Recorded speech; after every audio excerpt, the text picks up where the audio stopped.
Under the pale moonlight, a young princess runs through the dark, twisted woods. Her heart pounds like a drum against her ribs, echoing the fear that chases her.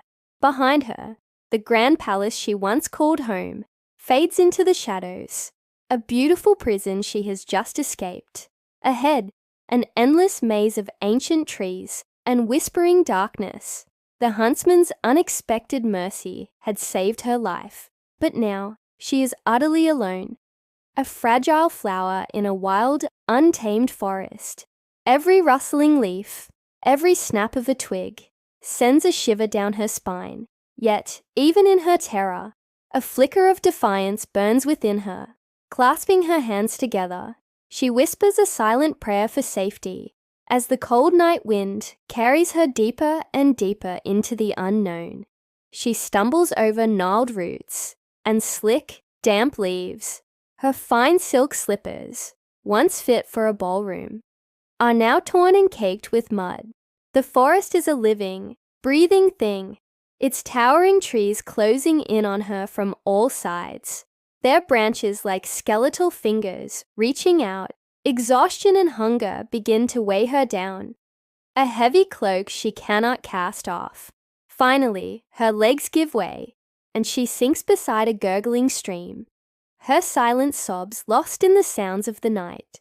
But as the cool air kisses her tear-streaked face, a gentle light catches her eye. A constellation of tiny fireflies begins to dance around her, their soft, pulsing glow painting the darkness with strokes of hope.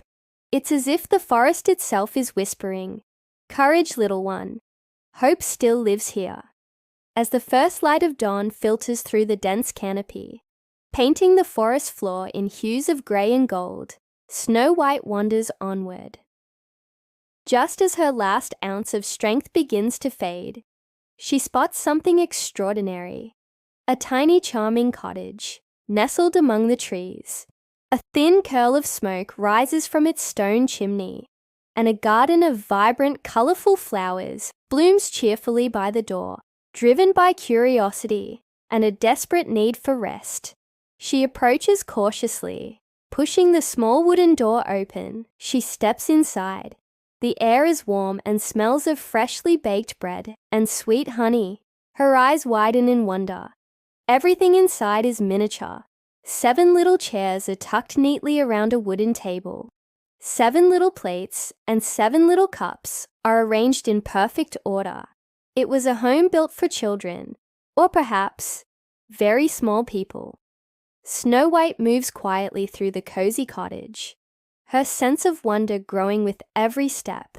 On a wooden shelf, she spots 7 tiny hats, each a different color. By the door, 7 pairs of small, sturdy boots are lined up perfectly, as if waiting for their owners to return from a long day's work. Who could possibly live here? She whispers to herself, her voice a soft echo in the quiet room. A feeling of gratitude fills her, and she decides to repay the kindness of this unknown host. She tidies the scattered crumbs on the table, dusts the little shelves with the hem of her sleeve, and begins to hum a gentle tune. The simple melody fills the small house with a warmth it hadn't known before. Finally, a wave of exhaustion washes over her. Her eyelids feel as heavy as stones. Tiptoeing up a narrow staircase, she finds a small bedroom with 7 little beds, all in a row, each adorned with a soft pillow and a colorful, hand-stitched quilt. One by one, Snow White tests the beds. The first is much too short, her feet dangling over the edge. The second is as hard as a rock.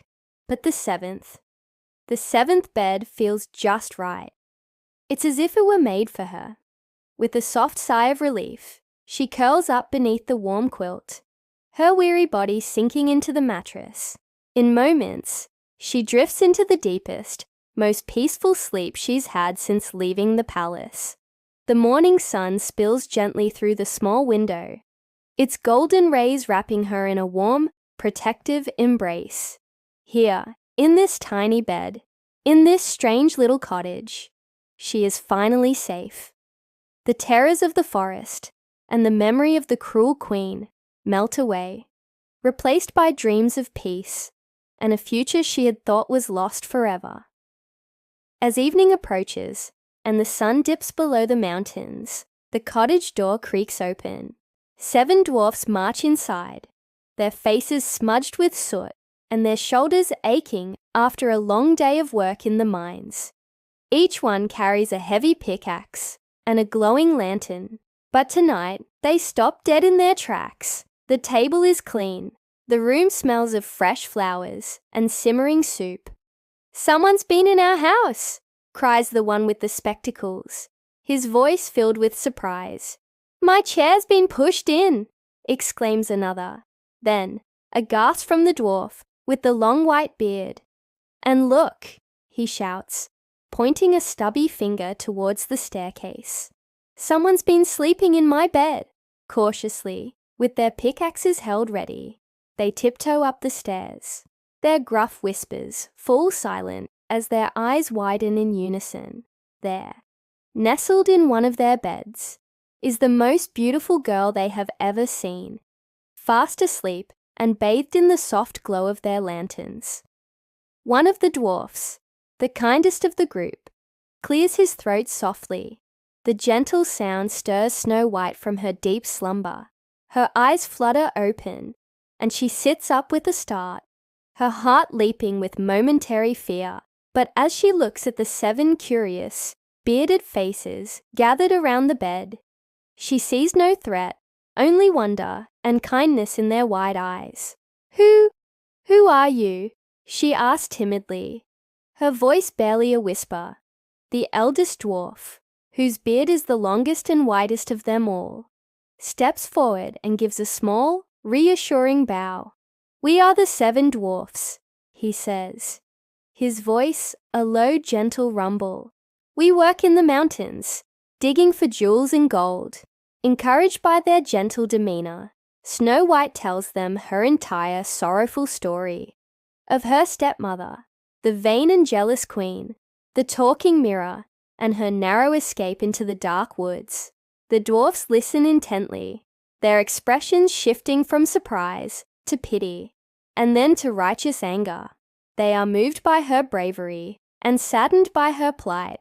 After Snow White finishes her tale, a heavy silence fills the room.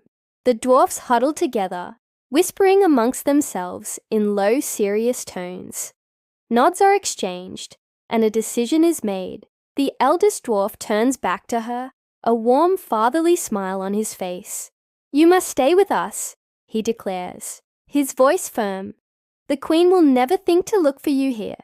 You'll be safe with us, and in return, you can help us keep our little home bright and warm." A wave of relief so powerful, it almost brings her to her knees, washes over Snow White. Tears of gratitude well up in her eyes and spill down her cheeks. She smiles, a genuine, radiant smile that lights up the entire room. "Oh, I will," she promises. "I'll cook and clean and sew, and I will make this the happiest cottage in all the land." A cheer erupts from the 7 little men as they dance around her, welcoming the gentle princess as one of their very own.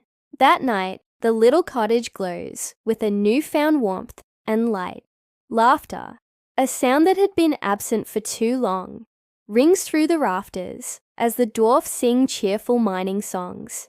Snow White, her heart full of joy, serves them steaming bowls of hot soup, her presence turning their simple house into a true home.